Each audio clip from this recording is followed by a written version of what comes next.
job is to be present. The human cost is right here. And to tell these stories. We're talking about families. That is the most important thing.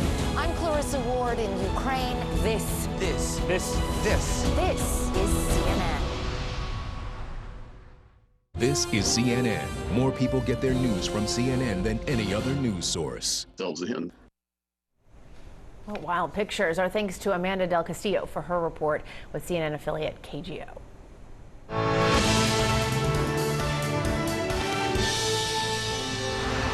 Hi, everyone, and thanks so much for joining me on this Sunday, July 3rd. I'm Jessica Dean in for Frederica Whitfield, and it is another day of headaches at America's airports. Delays and cancellations are racking up once again for travelers this holiday weekend. So far today, more than 250 flights have been canceled, another 1,900 have been delayed, and there's not much relief on the roads. AAA saying more Americans are taking road trips this weekend than at any point during the COVID-19 pandemic. So people are out and about, and CNN's Nadia Romero is checking in on the situation from the world's busiest airport in Atlanta. Nadia, how are things going today, and how does it compare to what you've been seeing over the weekend? Well, I've got a secret for you, Jessica, that we're going to share with everybody. This is the perfect time to travel in the middle of a holiday weekend and the middle of the day. Look behind me. You don't want to wait in lines. You're not a very patient person. This is the time to come to the airport because people are just walking their way through the main security checkpoint. This isn't clear. This isn't pre-check. This is general boarding. And look how empty it is at the busiest airport. This is a far cry from what we saw yesterday and what we saw definitely on Friday. Let's take a look at the numbers. So this is July 2nd over the past couple of years. So back on July 2nd of the July 4th weekend on 2020, we only saw about 467,000 passengers making their way through TSA security checkpoints. That was a really low number because it was the pandemic. Dramatic increase, though, just last year, 1.9 million passengers making their way through TSA, and then up again yesterday, 2.16 million passengers. But the highest number that we've seen was on Friday, and that was 2.5 million people making their way through TSA security checkpoints on Friday to begin their holiday weekend. That was the highest point since before the pandemic, since February 2020. So this won't last long, though. I was talking with folks who work here, and they say, okay, give us another hour or so, and our wait time will go from 4 minutes to 25 minutes, like that. So it happens very quickly, but there's just a little quiet time right in the early afternoon. So we talked with people earlier who have been stuck in Atlanta, stuck in the airport for hours. One man was on his way to Las Vegas. His flight was canceled so many times, he actually just canceled his flight and canceled his ticket, bought another ticket with another airline for a very high price just to try to get back to Vegas. He still ended up spending the night in Atlanta and spending 11 hours at the airport. I just spoke with another couple. They said it was our fault. We slept in. We missed our flight. They were supposed to take an 8 a.m. flight this morning. Because there have been so many people traveling, they can't get a flight, Jessica, until tomorrow at 8:30 p.m. because all of their other flights have been oversold. So that's just how busy it is, even though right now would be a good time to get through the security checkpoint. Yeah, that's the secret right now. But yeah, it's tough, Nadia. It's so full on those flights right now. Thanks so much. And this holiday weekend, much of the U.S. will see chances of rain through tomorrow, which could add to the travel chaos or disrupt outdoor celebrations. Heavy rainfall may develop over parts of the Midwest with a severe storm threat there tomorrow. Plus, we're seeing some critical fire conditions continuing in the Southwest and Alaska. Meteorologist Tom Sater is here with the latest forecast. Tom, how are things shaping up? Well, right now, Jessica, looks pretty good. I mean, you cannot ask for more than this. When you look at the airlines in the places of our airports, notice the scale here. You do not want red. Of course, that's a major delay. Even orange is moderate. But we've got just volume delay right now, 30 minutes in Vegas. They're calling it a mechanical outage down in areas of around Orlando, only for 30, even though there's scattered storms. Sure, a good part of the country may have a pop-up shower, but it's not that bad. Areas of green here make this look much worse than it really is. Monsoon showers in the southwest, we need the rain there, but it's really widely scattered. Your best chance of getting more of an isolated shower or downpour is going to be the southeastern U.S. But again, they're pop-up storms.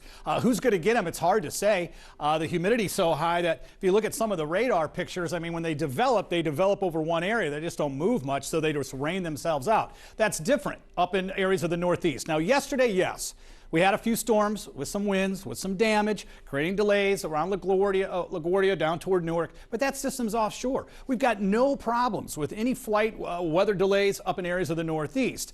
Maybe Charlotte, maybe Raleigh a little bit later on. If you notice areas of around Atlanta, the storms are starting to get organized. But again, it's like throwing a dart. It has to really be over Hartsfield to create some problems. And right now, it's possible a little bit this afternoon, there could be one. But overall, this is not bad. Obviously, we've got some storms in Florida. It's summer.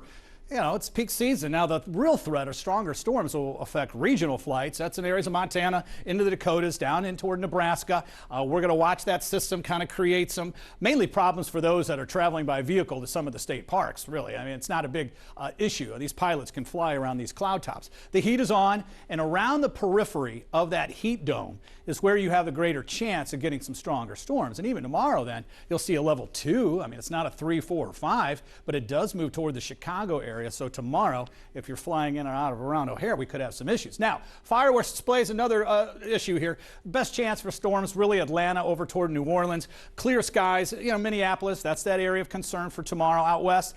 Hopefully no one will set their neighborhood on fire, and we learned lessons last year that they did allow some fireworks. We're in a mega drought. It's not the time to be having these fireworks displays, especially in neighborhoods. Now, there will be some controlled areas, but trust me, they're going to have all the resources they need for a rogue flare here and there. But a lot of clearing, really, for those areas that are ready for festivities for 4th of July. Again, areas southeast, probably the best chance of seeing some thunderstorms. So right now, all systems go, Jennifer. I can't ask for more than this weather-wise. And really, across the country, it's not been a big deal. I know the airlines like to throw out weather as a problem, but just get on your phone.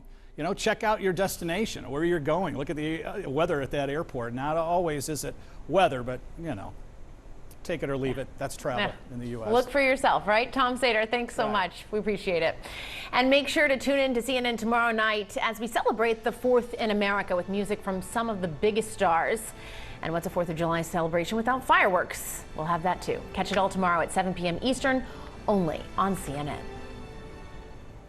In the aftermath of the latest explosive hearing on the January 6th insurrection, the vice chair of the committee, Congresswoman Liz Cheney, now says the panel could make multiple criminal referrals, including for former President Donald Trump.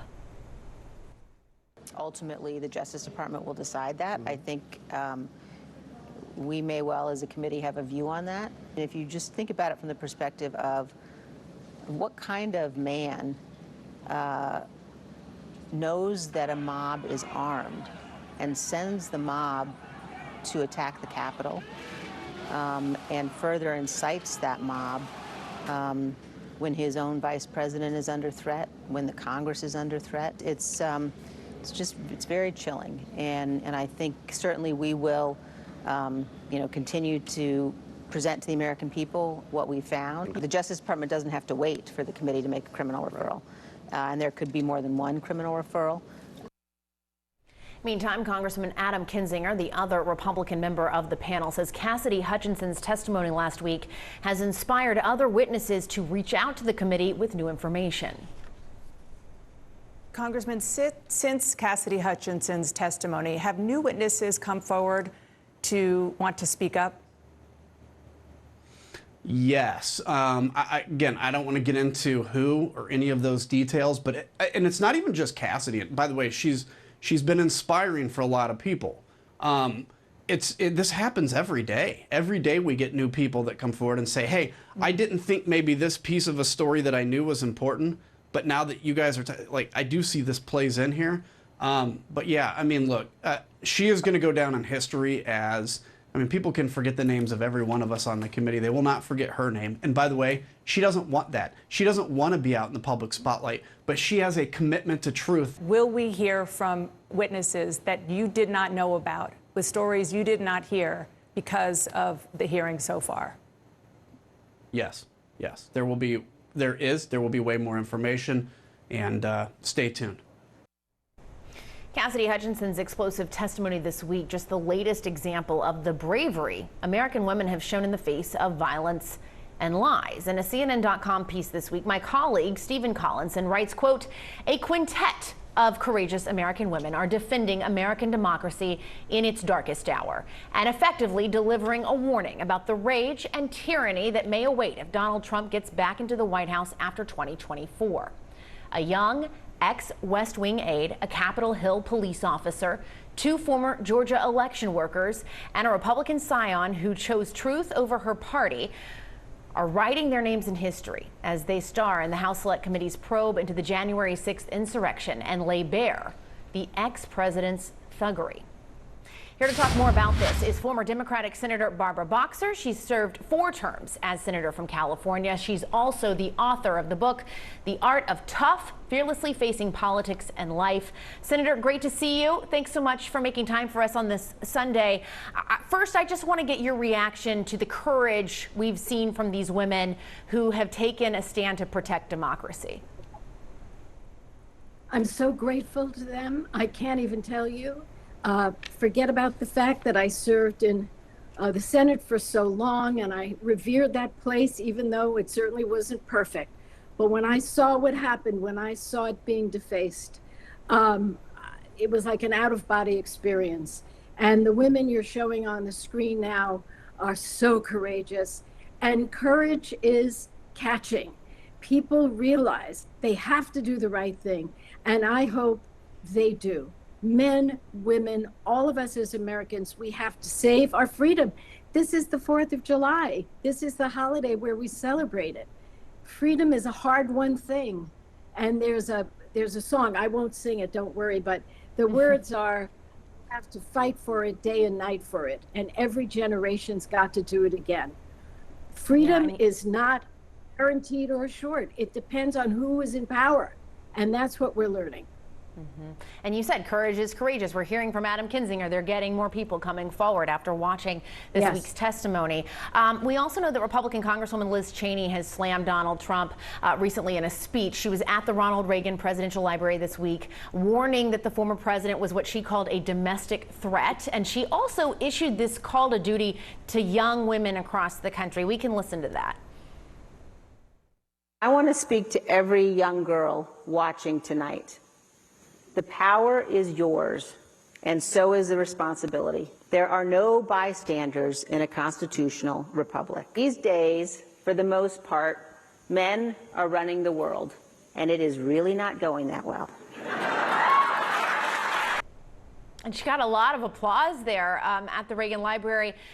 We heard there. Senator, do you believe this is a moment when young girls will hear the call to serve and make their voices heard? Yes, over history, there have been moments in time, whether it was the suffragette movement and then later the women's movement and on and on. And when I ran for the Senate in 1992, there's a photo behind me. It says Strangers in the Senate. That was another book I wrote. We said, women get involved. Now, I just have to say this. I have never said women are better. I have always said women are equal. And when we're treated as equals, there are enough of us to step up and do the right thing. And you're seeing that. You're seeing this incredible courage of Congresswoman Cheney. It's incredible what she's doing. And the women who were the election workers. Because here's the deal. When I wrote my book, The Art of Tough, I pointed out something very important. If you know something that's really important, that can change things for the better, you've got to step out and work and let other people know. Do not be afraid. And what happens when you do that, people are going to try and shut you down. I could tell you my own experience when I worked for certain issues that weren't popular. Oh my gosh, they said everything. But the fact is, what's the difference? You have to have the strength within you. You know, whether you're a newspaper reporter, whether you're someone in office, or whether you're working in a factory. Let's say they have a contract with the federal government and you notice there's fraud, waste, and abuse. We have a bill called the Whistleblower Protection Act that I wrote in a bipartisan way in the 80s to protect people who have this courage to do the right thing. And you talked about your other book, Strangers in the Senate, Politics and the New Revolution of Women in America. In 1993, you wrote that. many of the same issues are facing women in politics today. Did you think nearly 30 years later you'd be having these similar conversations? Not really, because change doesn't come easy. It's hard. And people who are losing the power want to get it back. You could just see Donald Trump. Look what he's doing. He lost the power. He essentially, in my opinion, incited an insurrection to get it back. So when men, and not all men, a lot of good men are on our side, but when men are losing power, they want to get it back. So they'll say things, and they used to say things, and they still say, women are too emotional. Well, did you look at Cassidy Hutchinson? She was far from emotional. She was strong, she was tough, but they're going to try and do everything. Donald Trump already said some awful things about her, which I won't repeat because he's afraid of her. So no, I'm not naive about this. Change is very hard. Look at the civil rights movement. I lived through that too. We thought it was going to be okay, and we still fight racism. So it's a constant battle for what's right. And I love that Congresswoman Cheney is telling young women, and I would expand it to men of goodwill, please, no, nothing is guaranteed.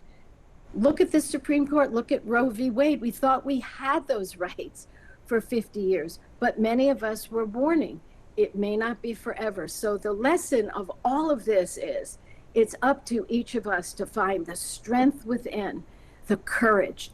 And when you step out there, it feels good because you're not afraid. And you can take whatever comes and you can be a role model. So yeah, it's really something. I want to just say, I also want to thank Nancy Pelosi for having the courage to go forward with that committee, even though she was threatened about it. And she had the courage to put Liz Cheney on it and Adam Kinzinger, which, believe me, at the time people thought, oh, is she doing the right thing? She did the right thing. So she's up there in my. And they and Cheney and Kinzinger going against their leadership and taking that on as well. Yes. Senator Barbara Boxer, thanks so much for making time for us. We appreciate it. Thanks. And much more ahead in the newsroom. Stay with us.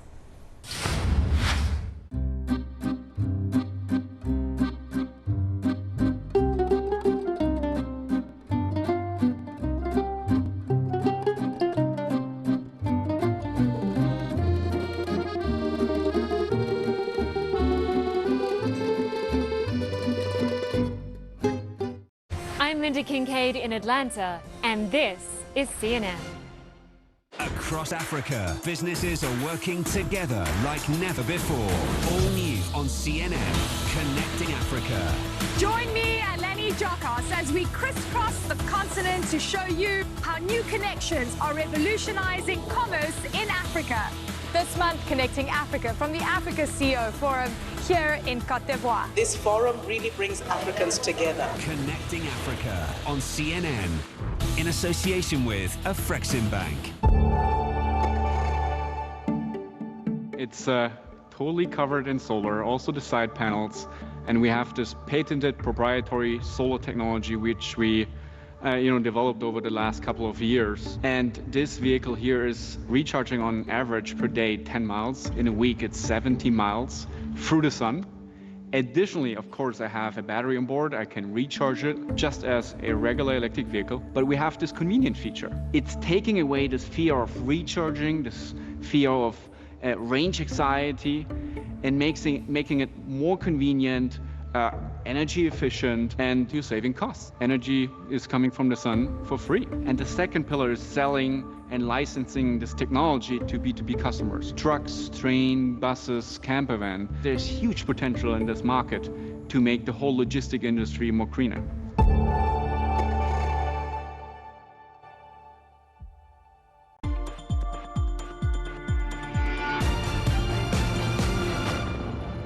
I was trafficked at the age of 18. I was a single young mom trying to figure out how to put myself through school. I was lured off of a college campus in Eugene, Oregon, and I was trafficked to Las Vegas mainly for nearly 6 years. My name's Rebecca Bender, and I'm the CEO and founder of the Rebecca Bender Initiative. The way that we mentor survivors of human trafficking is through our initiative called the Elevate Academy. Elevate Academy is really a holistic school that invites survivors to join a cohort of other people just like them. They get a mentor, they get a life coach. We help take them through a number of classes, some of which are really about deeper levels of healing. When I was able to finally escape from my trafficker, I can remember during that time I had been traded and sold between 3 different traffickers. I had 2 men tattoo their names on my back like a piece of cattle. I have been to jail multiple times. I've had my face broken in 5 places. I was really hopeless and I didn't know how I was going to get out. Finally, a federal investigation led to my trafficker's arrest, and I went home to a family that was really supportive. But we know in this fight against trafficking that that's not the case for everybody. So not only am I really grateful, but I'm also really determined to help communities learn how to be that family for survivors that are trying to rebuild their lives. Our mission here at CNN, the news comes first. You really work as hard as you can, getting the facts. It is critically important. To our viewers in the United States and around the world, welcome to the Situation Room. We have breaking news.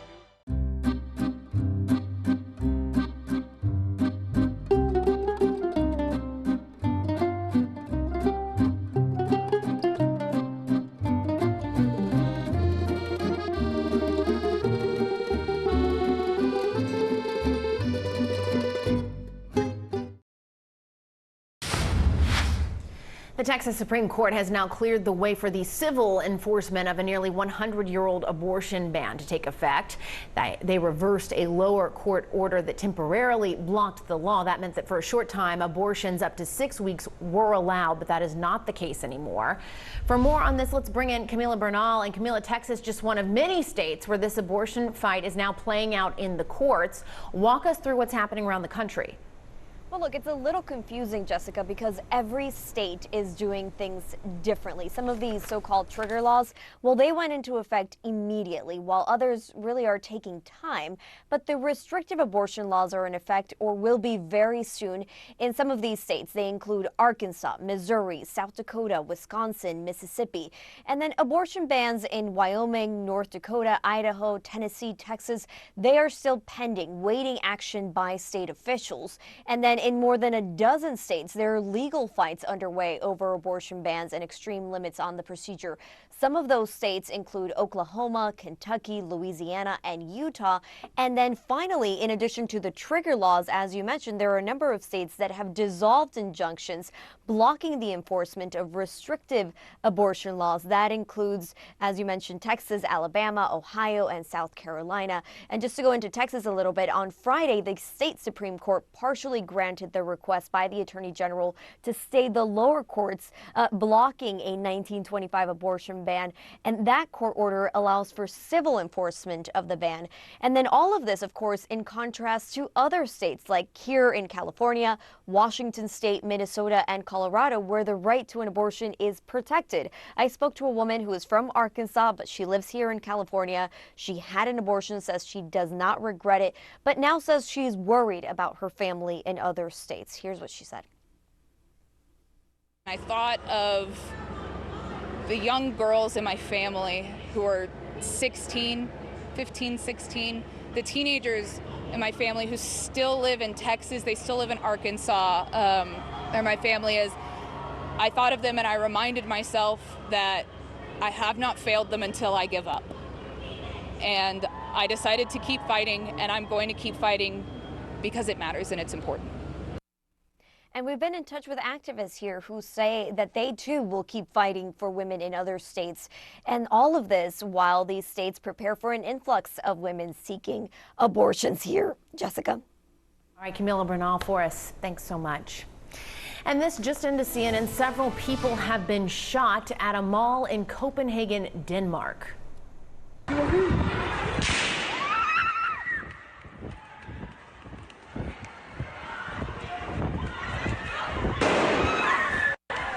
Oh, an awful and chaotic scene there.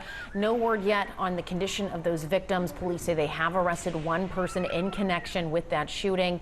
No other details were provided. Authorities saying they have a massive presence at that mall. We'll, of course, continue to bring you updates as we get them. We'll be right back. On the Tee, in association with Gulf Saudi.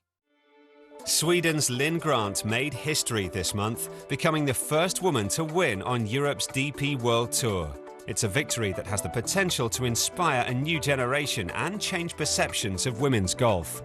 I hope it will have some sort of effect that people might look at it and see. I mean, it's not only me, we're a bunch of players who are this good, who hit the ball far enough, we hit it close enough, and we hold the putts and we score well. I've had so many messages from younger girls and guys as well, and I just think it's so fun, and if that win can sort of help anyone or just give someone a bit of extra motivation, even they don't have to be younger than me, they can be older than me, it doesn't really matter, but if that can be helpful to anyone, I'm just happy. On the Tee, in association with Gulf Saudi. Heard it all before, but have you heard it like this? The ultimate disruptor looks set to shake up our world. What's really going on? Fast-paced news, in-depth reports, and fact checks from the perspective of The Global Brief with Bianca Nobilo. Weeknights on CNN.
I'm Delia Gallagher in Rome, and this is CNN.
Business is all about making connections. But some connections are easier to make than others. With a CNN partner hotel, the world is always at your fingertips. CNN partner hotels, connected to your world.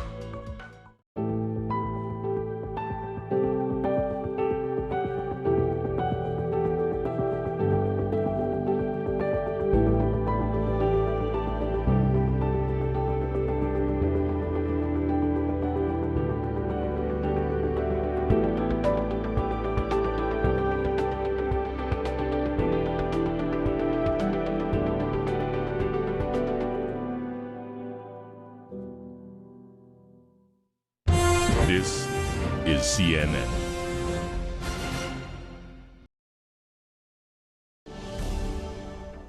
Russian military officials say they've taken control of a key city in the Luhansk region of eastern Ukraine as fighting intensifies in that area. A takeover would move Russia closer to full control of the Donbas region. CNN correspondent Scott McLean joins us now live from Kyiv. Scott, what can you tell us about the fighting in Donbas right now? Hey, Jessica. Yeah, so the Russians say that they have liberated the entire Luhansk region. saying that they have managed to capture the city of Lysychansk. This is the last major city in that region. Beyond that, there's only a few minor settlements before you reach the administrative border or boundary, which they say that they've managed to reach. But they're not stopping there. There has been shelling reported in Sloviansk, another city in the Donetsk region to the west of Lysychansk, also missile strikes in Kramatorsk nearby as well. The Ukrainians at first resisted, conceding that they had in fact withdrawn, but about 2 hours ago or so, they said that yes, they did in fact have to withdraw from the city. They said they could have kept fighting, but they wanted to preserve their manpower, preserve the lives of their soldiers, and that's why they needed to pull back.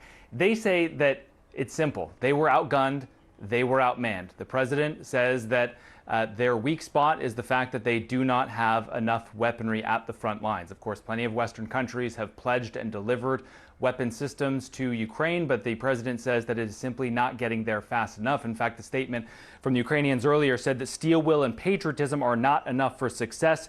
Material and technical resources are needed. Also, earlier this morning, the Russians say that the Ukrainians fired missile strikes inside of Russia at a residential area. The Russians say that those missiles were struck down and hit a residential area. They're accusing the Ukrainians of deliberately targeting civilians. Now, the Ukrainians, like the many other explosions in the Belgorod region and other parts of Russia, are not directly claiming responsibility, but an advisor to the president put out a very cryptic message earlier today where he suggested, sort of, that perhaps the Russian weapons had misfired and they had hit their own settlements, or he suggested this was mandatory karma because evil has consequences and you always have to pay the bills. Jessica? Scott McLean in Ukraine for us. Thanks for that reporting. Moments ago, police in Akron, Ohio released body cam video and gave an update in the deadly police shooting of Jalen Walker. We're going to bring the latest to you next.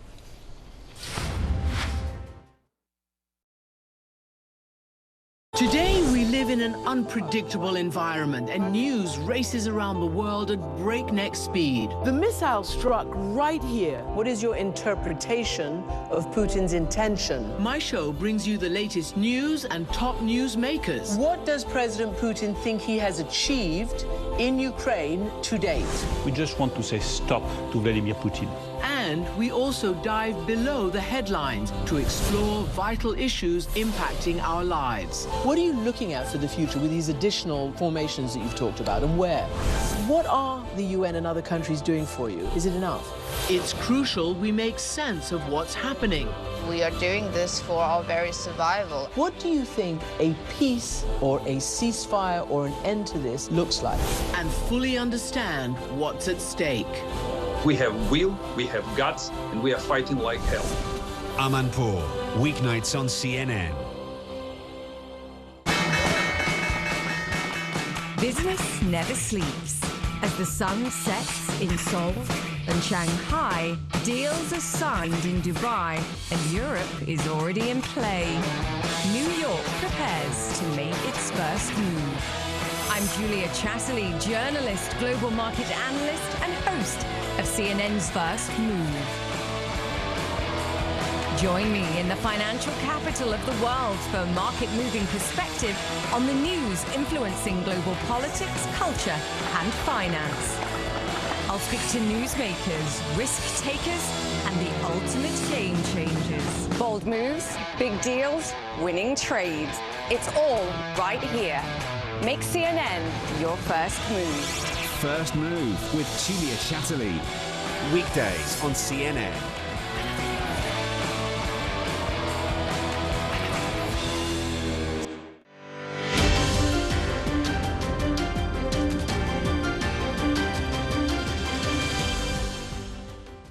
There is a kind of dichotomy between the real economy that we are witnessing, be it on the consumer behavior or the optimism of the CEOs or the board. And on the other hand, there is the stock market, which is in a free fall, at least for the tech companies, and also the noise that we are hearing regarding either recession, which is coming, or inflation, which is going up, And there is a situation which is a little bit strange because there is no convergence between what we are hearing and what we are seeing in the market.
Just moments ago, police in Akron, Ohio released body cam video and gave an update in the deadly police shooting of Jayland Walker.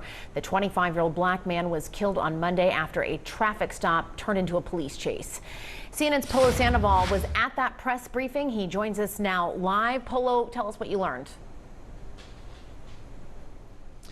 You know, Jessica, up to this point, we had not seen the moments leading up to and during the shooting, the Monday shooting of Jayland Walker. What I can tell you, though, after being in that room and seeing that video for the very first time, it is certainly upsetting footage. It is disturbing footage, but the police department itself, recognizing that it's imperative that the community get a first-hand look of what took place in the early hours of Monday morning. What we know at this point is that it was Akron police officers that tried to carry out a traffic stop, and Jayland Walker was believed to be behind the wheel of a Buick when he fled.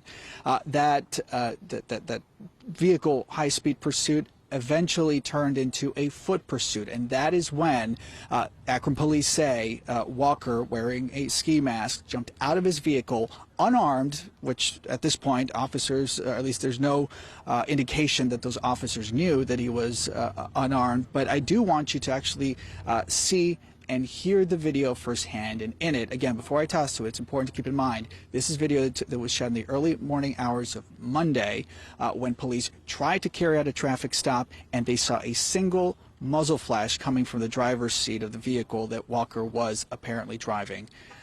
So here's what was just released by investigators.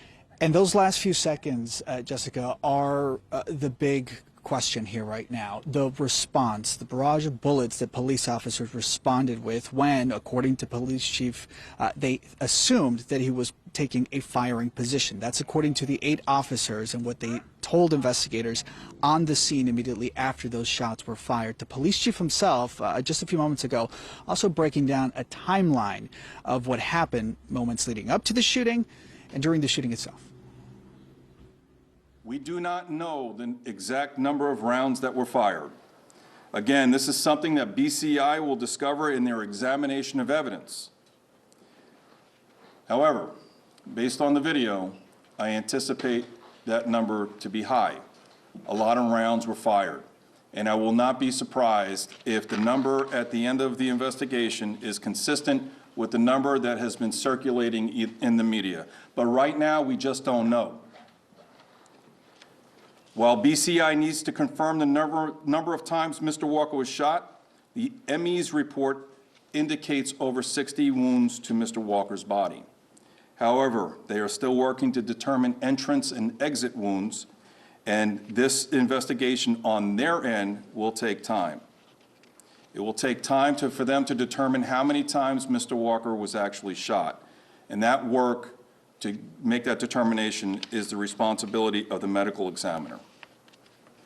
As you could see in the video, there was a gun recovered from Mr. Walker's vehicle. At the time of the shooting, he was unarmed.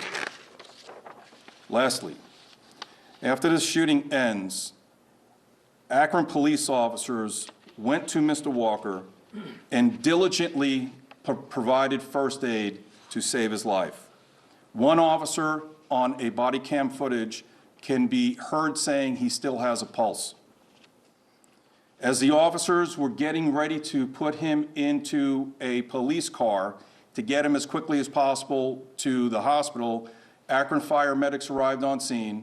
They took over aid, and unfortunately, Mr. Walker tragically passed at the scene. I'm going to say this. When an officer makes the most critical decision in his or her life as a police officer, doesn't matter where in the country this happens, when they make that most critical decision to point their firearm at another human being and pull the trigger, they've got to be ready to explain why they did what they did. They need to be able to articulate what specific threats they were facing, and that goes for every round that goes down the barrel of their gun. And they need to be held to account. Right now, as you pointed out, we're in the early stages of the investigation. The officers have not been able to provide a statement yet. I am reserving any sort of judgment until we hear from them. Just last night, I spoke with the union president, and he told me that the officers are fully cooperating with the investigation. Akron's police chief addressing what is perhaps the biggest question on the ground here, which is why so many officers firing so many shots. The police chief did say that their officers are trained to identify a threat and then to use their firearms until that threat is gone. And so this is certainly this at least speaks to that question that's being asked here on the ground. Now, in terms of what Mr. Walker's family attorney has been addressing is the fact that he was unarmed, that the one weapon that was located at the scene that was not in the hands of officers was one that was found in the vehicle that Jayland Walker jumped out of when that vehicle pursuit turned into a foot pursuit. But I want to thank the chief for one thing he said. At the time he was shot, more than 90 or 60 or whatever the unbelievable number will be, he was unarmed. So now that you have the latest on the investigation and right now what the Walker family has to say about where we are, there's also the community that's caught in the middle. Both the city and also the Walkers themselves have asked for any demonstrations to remain peaceful. And that's what we've seen for the last several days here in the city of Akron. However, with this video out now in the public, there has been concern that it could potentially lead to widespread demonstrations, which is certainly, again, not something that we have seen. We have seen small groups of very passionate and peaceful demonstrators outside of police headquarters here in Akron. And as we found out earlier this week, even a 4th of July festival, Jessica, that was scheduled to take place over the weekend, that was canceled. The city mayor here in Akron saying that the time is not right for a city-led celebration. And there are many people we've heard from in the community who would certainly agree with that. Polo Sandoval for us in Akron, Ohio, with the latest there. Thank you so much. And here now to talk more about this, Cheryl Dorsey, a retired LAPD police sergeant and author of Black and Blue, the Creation of a Social Advocate. Sergeant, thanks so much for being with us and welcome to the show. We know that police say Walker was not armed at the time of the shooting. Police also say a shot was fired from his vehicle earlier during the pursuit. Let's look at that. 21 shots fired. That vehicle just had a shot come out of its door.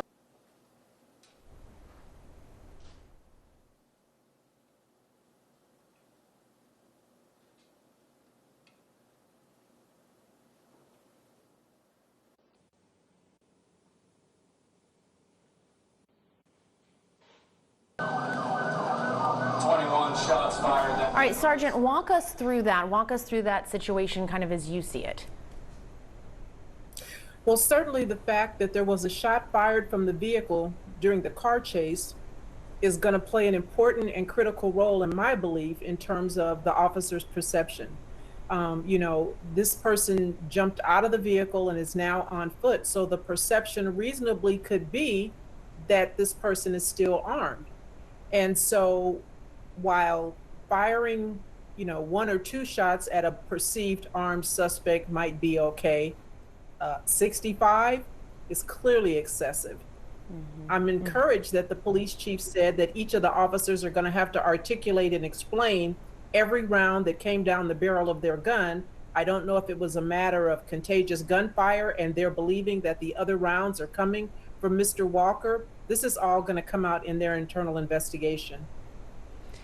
And what, if anything, knowing what we have now, the investigation, as you mentioned, is very much ongoing, but what, if anything, do you believe police should have done differently here?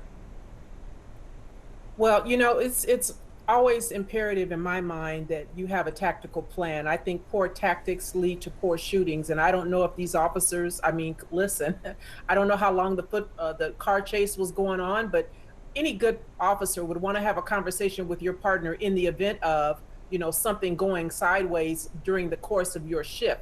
What do we do if we get into a shooting situation? Who's going to be the designated shooter, so that you don't have a contagious gunfire situation? Obviously, there were many officers on foot during that foot pursuit.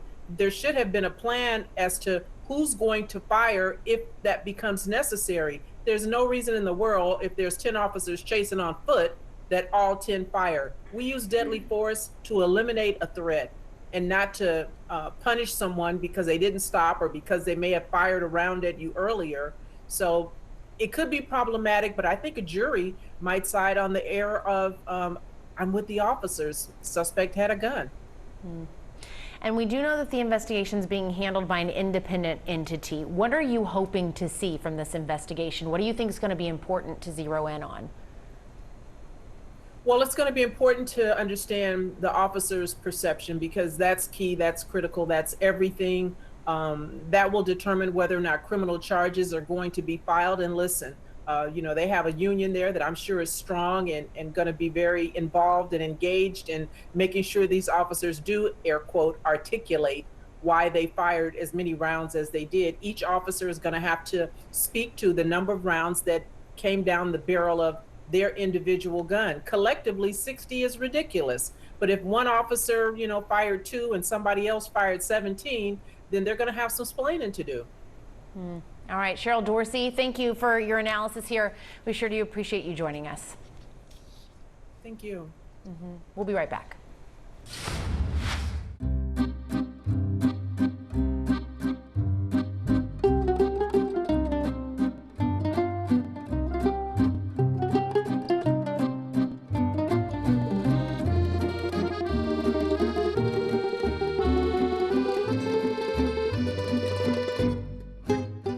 Air Quality Update, in association with Copernicus, Europe's Eyes on Earth.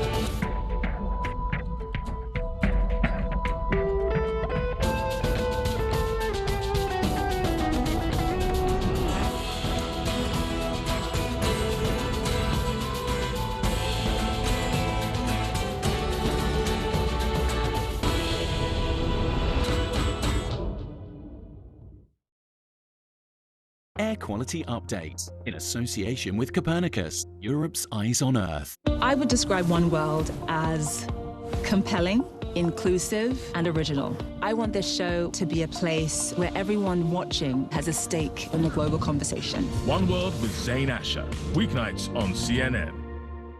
I'm Dr. Sanjay Gupta in New York, and this is CNN. I'm Will Ripley in Taipei, Taiwan, and this is CNN.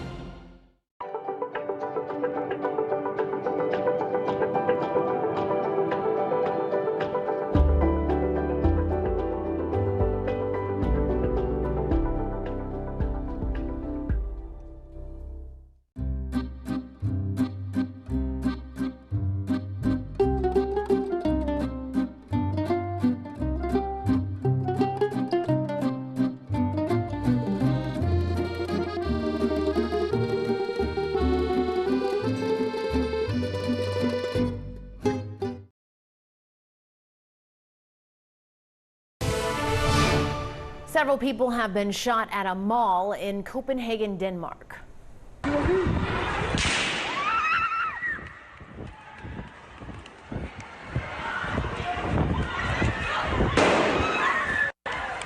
Terrifying and chaotic video from that scene. No word yet on the condition of the victims. Police do say they have arrested one person in connection with the shooting. And on the phone with us now, Susanna Gargelo, a reporter in Copenhagen. Susanna, what do we know at this time? Hi there. Yeah, so far we know very little actually, but the police are just now having a presser. They're confirming that several shots have been fired. Several people have been shot. One person has, as you know, been arrested on site. They're telling us it's not clear if he is the single shooter or if there's more in there. We have been watching some really disturbing footage of people running out single file from the mall. I would say it's not unlike images you see in mass shootings in the U.S., except this is really, really an unusual situation here. One eyewitness reported on national news that they were hiding in back rooms when they heard police calling out for them, at which point they were let out single files. They had heard several big bangs, which were most likely gunshots. People were panicking, and we've just been watching them run out of the shopping center. At least one person is seen in images being brought out on a stretcher. And at the moment, there's reports that there are 3 people being treated for gunshot wounds at a nearby hospital. The situation right now is heavy police presence. There's helicopters overhead, heavily armed police. As we say, we don't know if there's any more shooters around. They're telling people that are inside the mall to stay put wherever they are, and they're telling everyone else to not get near the mall, obviously. And they have blocked off all roads. They have stopped trains. So in brief, this is very much of an ongoing situation, highly unusual for Copenhagen. So this is as much as we know at the moment. Right. All right. Susanna Gargelo, thank you so much. Again, a scene we see so often in America, but very rare to see out of Copenhagen, Denmark. Thanks so much for that update. We appreciate it. The CDC says a third of Americans live in a county with a high community level of COVID. That's up last week from 1 in 5 people. And official case counts are far from reflecting true transmission levels as at-home testing continues to increase. For more on this, we want to bring in Dr. Abdul El-Sayed. He's a CNN contributor, epidemiologist, and the former Detroit Health Commissioner. Doctor, great to see you. Thanks so much. Walk us through why there's such a discrepancy right now.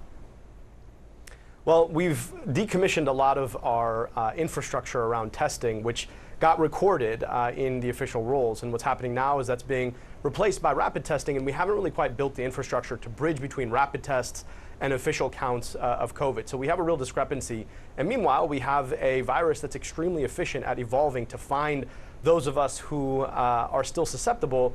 And we're learning a lot more about our immune response, which we know wanes within 3 months of either a booster or an infection. And so we've got this perfect storm. Cases are slowly climbing. Yeah, and we know that funding is a major issue here. Congress has not provided and voted through any additional COVID funding. The Biden administration says they need that to prepare for the next variant, for testing, for all of these things. It doesn't look like that's going to happen right now today in Congress. What happens if they don't approve that funding? Well, that's really worrying because this is a seasonal disease and it's worst in the fall. We don't have that many months left until the fall. And we're watching as BA4, BA5 are spreading. And the worry is that we may run out of the funding that we need to fund yet another booster, which may be an Omicron-specific booster, the testing that we need to make sure that folks can get the testing if they've been exposed, and then lastly, the medications that have been so effective at knocking back infections and reducing hospitalization and death rates. If we don't have the money to pay for these things, it's not all free, and Congress needs to get its act together to get this done. All right, we'll see if they do that. Dr. Abdul El-Sayed, thanks so much for joining us today. We appreciate it. Thank you. President Biden has announced this year's recipients of the Medal of Freedom, and among them will be Sandra Lindsay. She's a New York critical care nurse who served on the front lines of the COVID-19 pandemic response. Lindsay was also the first American to receive